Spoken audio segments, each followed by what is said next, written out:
The Midwich Cuckoos by John Wyndham. Dramatized for radio in 3 parts by William Ingram. With Charles Kay as Bernard Westcott, William Gaunt as Richard Gayford, and Manning Wilson as Gordon Zellaby. The Midwich Cuckoos, Part 2.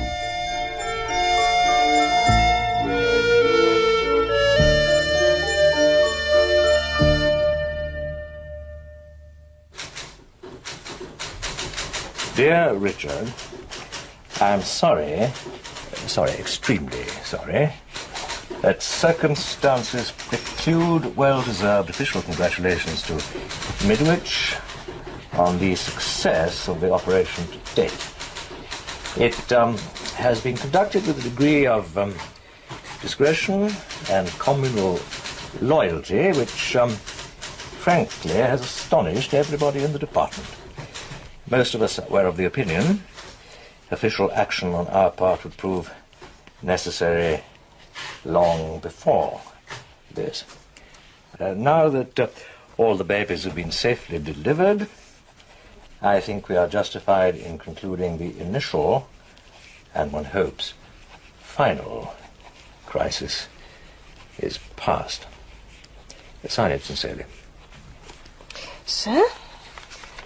Oh, Miss Greer, no distribution, file copy only. And sent it per usual road dispatch. Sir. Morning, Vicar. Ah, Zellaby. Still signing up the recruits, I see? Yes, easing off now. Only 2 or 3 more to come. 100%, eh? Just about. Well, I suppose it gives them the slight feeling of being able to... To regularize matters. Quite. Yes, young Mary Histon. She chose the name Theodore. All on her own, I gather. How that a child like Mary should want to call her baby the gift of God instead of being ashamed of it? Why, it's a tribute to the whole village. Then the whole village showed how, in the name of humanity, it ought to behave.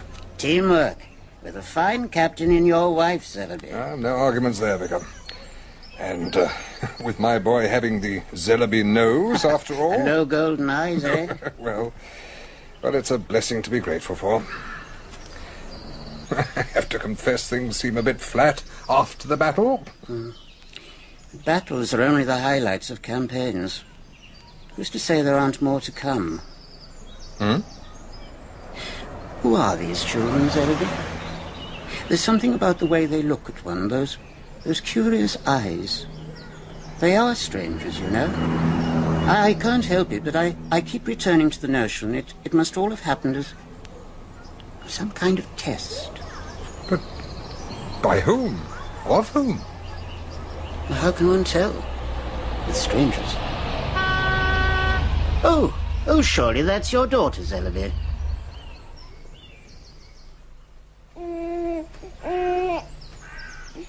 You back so soon, then? I thought your mother said something about not being in for lunch. Darling? You all right? You don't look at all... I will be, but if you just give me a minute.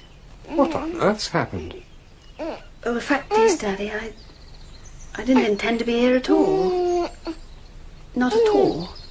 You mean you changed your mind? No. Unless I'm very much mistaken, I had it changed for me.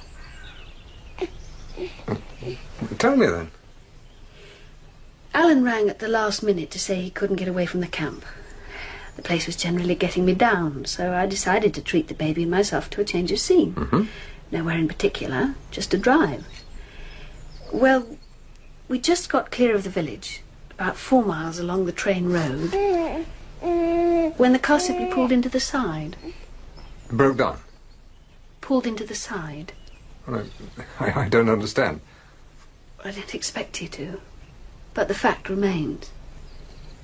Anyway, I got through to the garage and they sent someone out to check. They could find nothing. Nothing at all.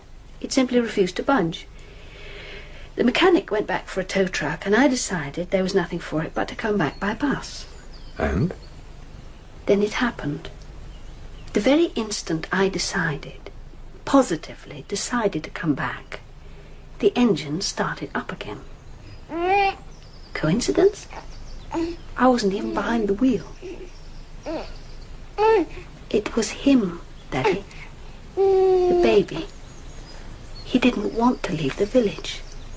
The baby made me come back again. Daddy?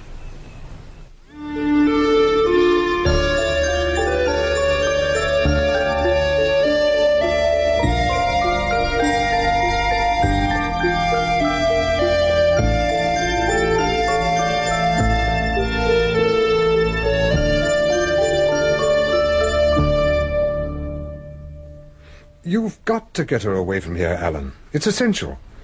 In view of the car incident, I can only stress the sooner the better. I thought I'd made it pretty clear there was nothing I wanted more than to have Ferrelyn with me. Yes, but we're past that stage. If we weren't, I wouldn't be interfering. It's no longer just a question of what either of you wants or would like. It's what needs to be done.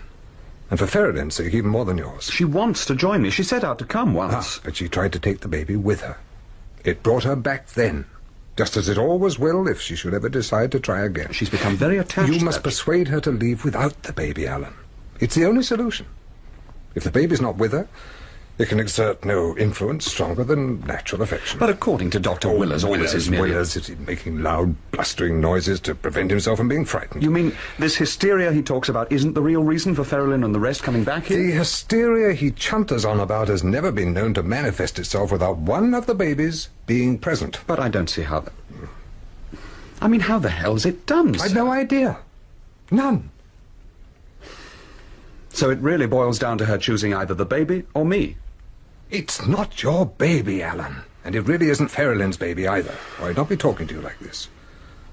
Ferrelyn, like the rest, are victims of an imposition.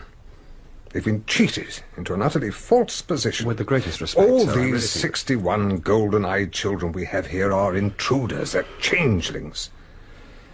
They're cuckoo children. The important thing is not how the egg got into the nest, but what comes after it's been hatched. One thing you can count on is its instinct for survival. An instinct characterized by utter ruthlessness. You really think you've got a sound analogy there? I'm perfectly certain of it. The cuckoo survives because it's tough and single-purposed. That's why you must take Ferrelyn away and keep her away. I've already said so. She'll fight you. She's already more than halfway to accepting the child as her own. You must simply refuse to be blackmailed through her better instincts. If Angela's child had turned out to be... Cuckoo child? Yeah. One of them, what would you have done? I should have done what I'm advising you to do. Oh, I thought I heard voices. Study talk, Alan. I hope the old tyrant hasn't been laying down the law to you. Hello, Angela. Alan, darling. Oh, I'm exhausted. Just give me a minute and I'll make us some tea. Trouble? I'm not sure. I just had Margaret Haxby on the telephone. Margaret? No, I'm not sure you'll remember her. She's now Dr. Margaret Haxby. Oh, yes. She's apparently quite brilliant. Until recently, she worked on that hush-hush government research business over at the Grange. Until recently? She's gone. Cleared out. She was speaking from London. One of the afflicted. And one of the most resentful.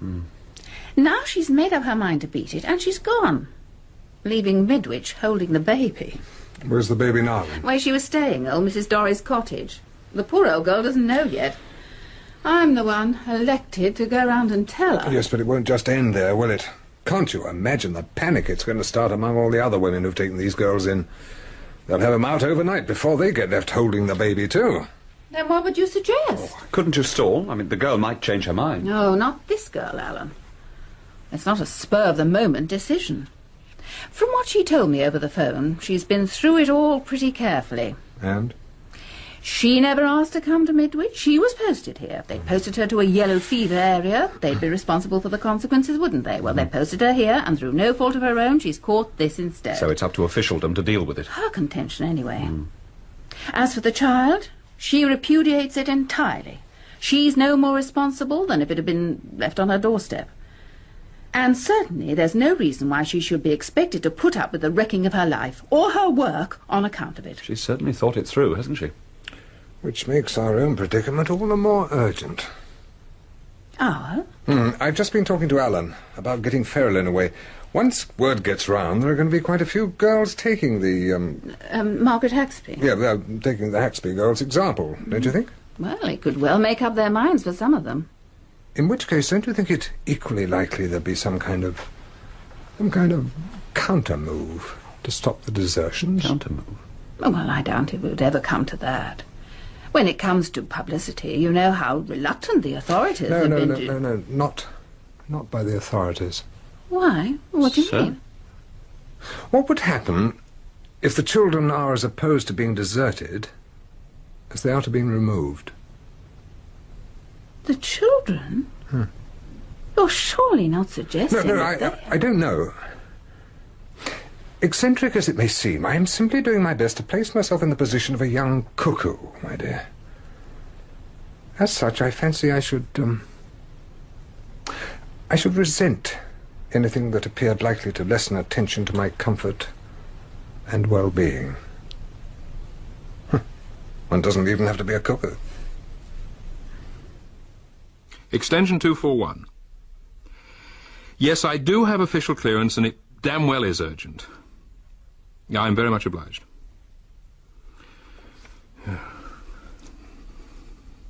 Bernard Richard, we've got a panic on.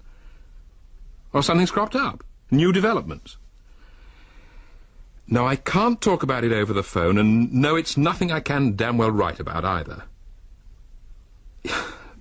Look, I know there's a certain official reluctance, and you'd rather stick to the formula of let the village work it out for itself, but, well, we're just getting in a teeny bit over our heads. When's the earliest you can get down here? Earliest? Right, I'll get on to Zellaby and some of the others. Ugh, bureaucratic Burke. The survival rate of my deliveries, 100%, resulting in 31 males and 30 females of this special type, means that only superficial study has been possible. Some of the characteristics observed, though, were common to them all. Most striking are the eyes. Indeed. Although they appear to be quite normal in structure, the iris, to the best of my knowledge, is unique. The colouring being of a bright, almost fluorescent-looking gold. It's common to them all. The hair, noticeably soft and fine, is of a slightly darkened blonde shade. The finger and toenails are a trifle narrower than usual, but there's no suggestion of a claw.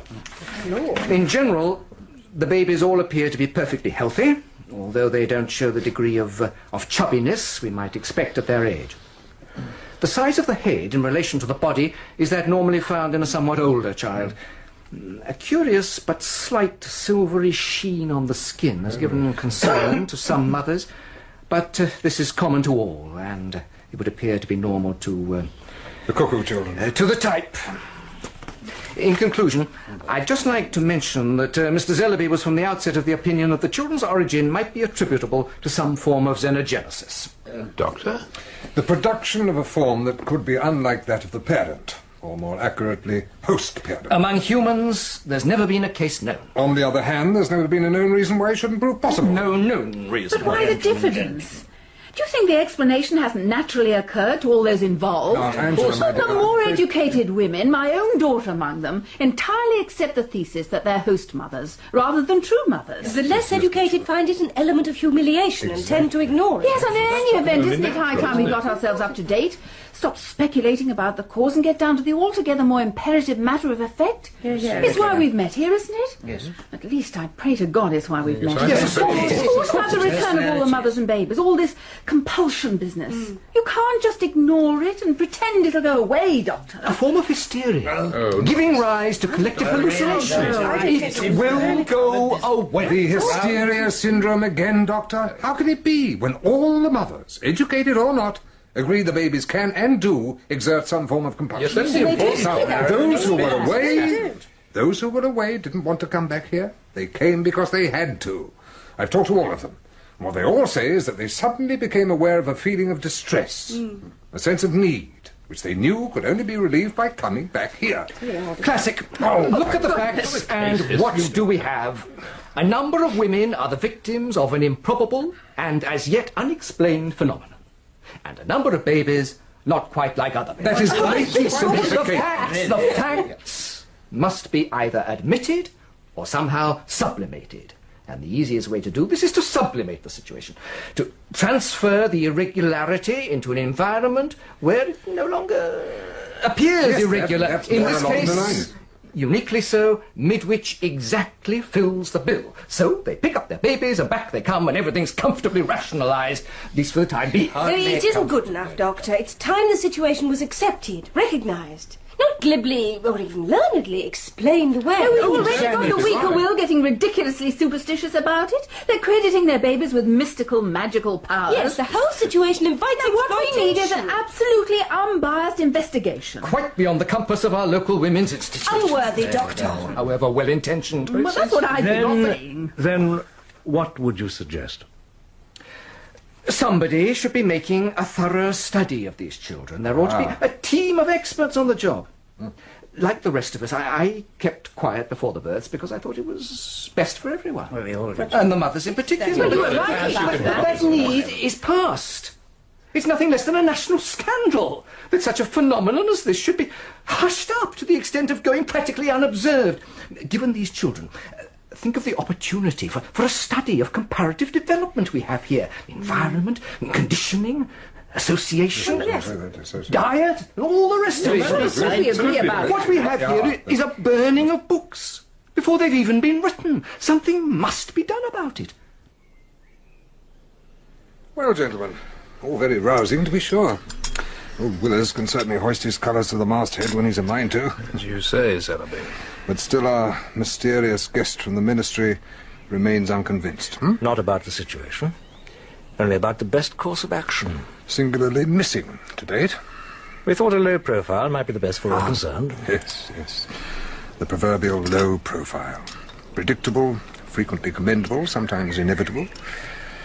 But when the question of advisability is past, when the essential need for a more concrete kind of action takes its place... There's something new, something you're not letting on to the others. Is there? Oh, come off it, Zellaby. It's not difficult to see you're already one step ahead. But not always a reason for self-congratulation. Well, then, you have no choice. The fact is, while the good doctor has been peering down his microscope, getting to grips with the laboratory side of things, I've been rather more active in the field. I don't understand that. Richard, could you bring your friend here along to the cottage hospital, say about 10 tomorrow morning? I had planned on an early I'll start. delay it. You'll find it your best interest. Or should that be our best interests? It's a lovely evening, isn't it?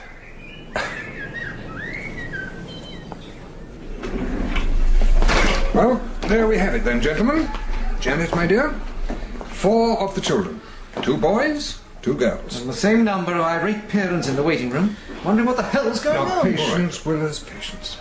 Now then, you're all perfectly satisfied that the children, in separate cribs, carefully screened off, can have no possible means of contact with each other. He'll be giving us the old abracadabra next. Quite satisfied. Right then. Let the experiment begin. The sooner the better. I've got surgery at 11. This, then, is our apparatus. 1 small box containing 1 piece of barley sugar. It's not just any old box, though, you understand? A product of feckless Nipponese ingenuity. It has no visible means of opening, but slide aside this piece of marquetry here, and there's your barley sugar. Miraculous. Patience, Willis. Right. Box closed. Now, which of the infants shall we give first try? But none of these babies is quite 1 year old yet. It makes no difference. Please, name a child. How about the Brant boy? The Brant boy. The Brant boy it shall be. All right. Here we go. Janet, you give it to him. Right.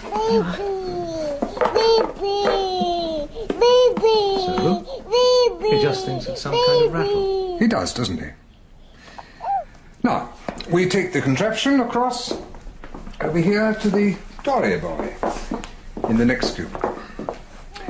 And as before, we give him the box. He shakes it. He realizes that there's something inside, but he can see no way of getting to it, so this time we show him how. And give him the sweet, one satisfied customer. Right, somebody's got something out of it. What happens now, sir? We reload the box and go back to Exhibit 1. There we are, the Brant child. Janet, do your stuff. Oh, well, yes. He's taken the box. Now he's... Now that is extraordinary. Not the slightest hesitation, was there? Amazing. Straight for the concealed opening, and pleased as a sandboy with what he finds inside. It's fascinating, don't you think? You're still sceptical, Dr. Doubt? Well... Reload again, Janet, my dear. Now we'll try it on the girls. Oh dear. Poor old Willers, eh? Did you see his face? I wondered for a minute if he'd ever make his surgery. I thought Matron might have to tuck him up in a side ward and treat him for extreme shock. He had my deepest sympathy. The box idea is pretty effective, even if I say so myself. Simple, incontestable, and off without a hitch. Here we go. I brought you black coffee, darling. Looked as though you could do with it. Nothing surer. May we take it that you've been trying other ideas on them? Yes, quite a number. Some too complicated, others far from conclusive. Besides, I hadn't quite got hold of the right end of the stick to begin with. Are you quite sure you have now, Zellaby? Because I'm not at all sure that I have. Oh, I think you have. Yes, I'm sure you have. I suppose you're wanting me to say your experiment shows that what one of the boys knows, all the boys know, though the girls do not. And vice versa. Yes, all right then. Well, that is what it appears to show, but well, for God's sake, there has to be a catch somewhere. My dear fellow. Mr. Zellaby, are you positively claiming that if I were to tell anything to one of the boys, all the rest would know it? Providing it was simple enough for them to understand it at this stage. But it's unbelievable. Unbelievable? But then you lynch Darwin and you show the impossibility of evolution. You could always devise your own tests. Oh, I should have said that the one we've just seen has enough implications to capsize our entire social system. I'm still not convinced. I mean, couldn't it all be put down to some kind of sympathetic understanding, a kind of thing sometimes found between twins? Not unless it's developed far enough to have revolutionary new features. Besides, what we have here is not one single group en rapport, but two apparently without cross-connections. In other words, if I ask a question to any of these boys, I shall get exactly the same answer, and from whichever I choose to ask. If I ask them to perform an action, I shall get more or less the same result. But the decisive point is this. It will not be the individual child who answers me or performs for me. It will be an item of the group. Go on. Right, what we seem to have, is 61 individual entities. I maintain we've been fooled, that appearances have been deceptive. What we actually have are two entities only. A boy, a girl. Yeah. No. Though the boy has 31 component parts each, the physical structure and appearance of individual boys, and the girl has 30 component parts. I find that rather hard to take, My Zellaby. dear, so did I. You're putting forward this as a serious proposition, Zellaby. It's not just a dramatic manner of speaking. No, I'm stating a fact. Having shown you the evidence first. No, all you've shown us is that they're able to communicate in some way I don't understand. But to go from that to some wild theory about non-individualism is too much at one jump. Because you've only seen one test. I've conducted many. None of them contradict the theory, though I prefer to call it collective individualism. Moreover, it's nowhere near as wild as it appears at first sight. It's quite a well-established evolutionary dodge for getting round shortcomings. A number of forms that appear at first sight to be individuals turn out to be colonies. We ourselves combine in groups consciously instead of by instinct for the same purposes. But why shouldn't nature produce a more efficient version? Unless the human race is to stagnate, we must find some way of getting round them. I feel a bit like a chameleon, placed on a colour it can't quite manage. You know, I've wondered about these two groups quite a lot. I've even felt there ought to be names for these two super spirits. You'd certainly imagine there were plenty to choose from, and yet I find just two out of them all persistently invade my mind. Adam and Eve.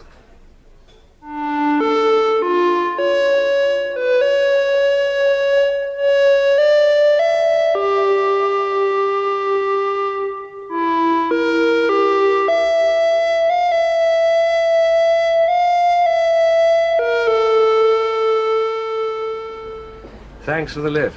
No trouble. You should have stayed for lunch. Love to have, but they'll be all held at loose the other ends of the day. Still, Yes? I wouldn't have missed the Zellaby magic show for the world. Oh, come on, that's not good enough. No. What can it all mean? Something. Nothing. Which is where we came in.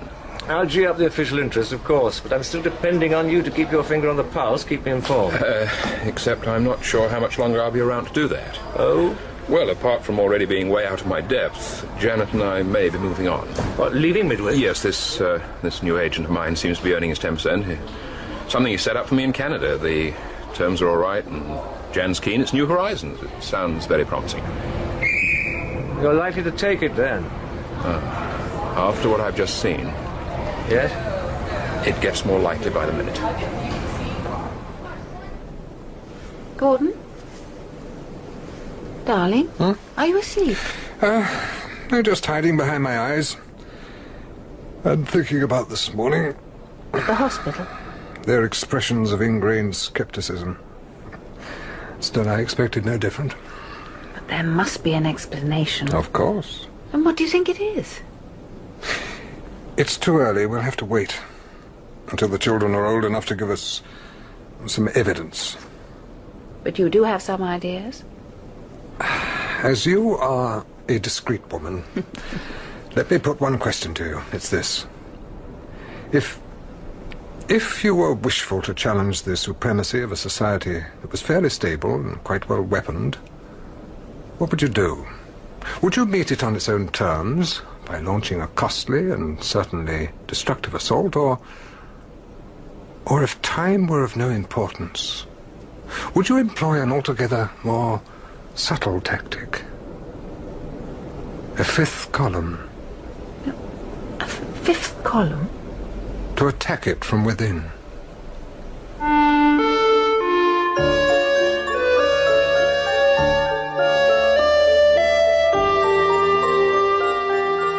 In Part 2 of The Midwich Cuckoos by John Wyndham, dramatized for radio by William Ingram, Charles Kay was Bernard Westcott, Manning Wilson, Gordon Zellaby, and William Gaunt, Richard Gayford. Angela Zellaby was Pauline Yates, Ferrelyn, Jenny Quayle, Janet Gayford, Rosalind Adams, Alan Hughes, Gordon DeLue, Dr. Willers, Hugh Dixon, and Vicar Leebody, William Ingram. The technical presentation was by Gareth Watson, and the music specially composed by Roger Limb of the BBC Radiophonic Workshop. The Midwich Cuckoos was a BBC World Service drama production, directed by Gordon House.